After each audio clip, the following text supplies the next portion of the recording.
Pinasisibak ng Office of the Ombudsman si Senador Joel Villanueva matapos mapatunayang guilty umano sa mga kasong grave misconduct, serious dishonesty and conduct prejudicial to the interest of the service. Sinabi rin ng Ombudsman na haharapin ni Villanueva sa Sandigan Bayan ang mga kasong paglabag sa Anti-Graft and Corrupt Practices Act at malversation of public funds.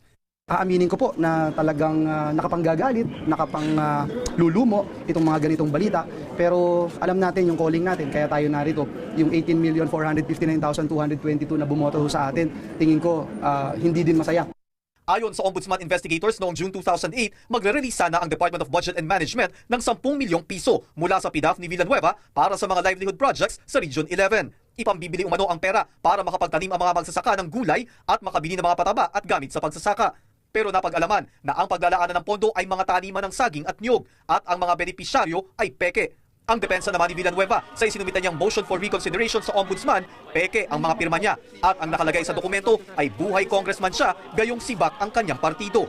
Hindi naman po kapangyarihan ng Ombudsman na mag-dismiss, no? But again, just the same, uulitin ko po, nirespeto natin ang proseso at buong-buo ang loob natin na makakamit natin ang hustisya dahil alam natin na peke yung dokumento, peke yung signatures. Nagsimula ang mga kaso ni Villanueva noong panahon ni Senadora Laila de Lima bilang Justice Secretary at may control sa National Bureau of Investigation na siyang nagsampa ng kaso.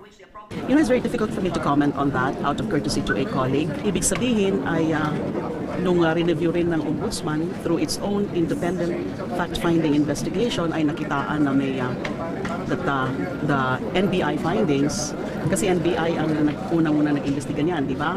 Under my supervision. And then hindi yan dumaan sa DOJ, pinadiretso ko na lang po yan sa Ombudsman. Pinag-usapan din ng mga kapwa-senador sa sesyon ang kaso ni Villanueva at nabanggit ni na Senador Franklin Drilon at Tito Soto na walang jurisdiksyon ang Ombudsman sa Kongreso.